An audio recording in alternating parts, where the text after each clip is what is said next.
Ward number 2 માં તમે જે ઉમેદવારી નોંધાવી છે તો આપણું શું લક્ષ્ય?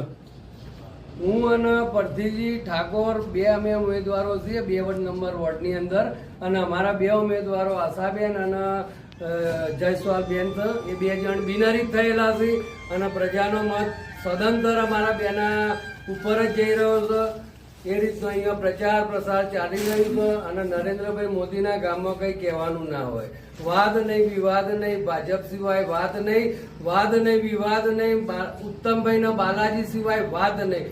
જય જય શ્રી રામ. તમે પ્રજાજનો શું પ્રશંસા છે? પ્રજાજનોની જે માંગો હતી આગળની, જે કોઈ નહીં થયેલો હોય કામ, તો પૂરા સંતોષથી અમે બંને ઉમેદવારો નહીં પણ જે અમારા જોડે જે બહેનો છે બધાને સાથે રાખીને અમારા વિસ્તારનો સદંતર કામ સંપૂર્ણ અમે પૂરા કરીશું એવી પ્રજાને હું અને બાલાજી 2 ખાતરી આપીએ છીએ. તમારી જે ઉમેદવારી નોંધાઈ સાહેબ, એમાં તમારી મહેનત કેવી છે? તનતોડ મહેનત છે?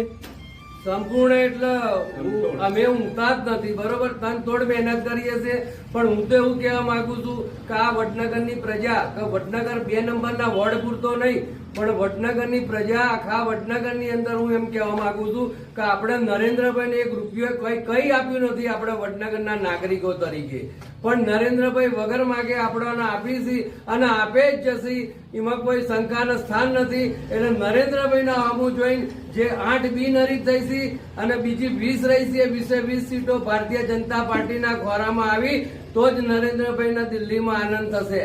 જય શ્રી રામ. આવનારા સમયમાં હું તો એવી કલ્પના કરું છું, હું તો કરીશ જ, પણ મારા 28 જે સાથીદારો આવી કોર્પોરેટરો બધા તન અને ધનથી પોતપોતાના વિસ્તારનો જે કોર્પોરેટર આવીને વિકાસ કરશે ને તો એ આખા વડનગર નંદનવન થઈ જશે. અયોધ્યા જેવું બને મારું વડનગર, એવી મારી આશા અને અપેક્ષા છે.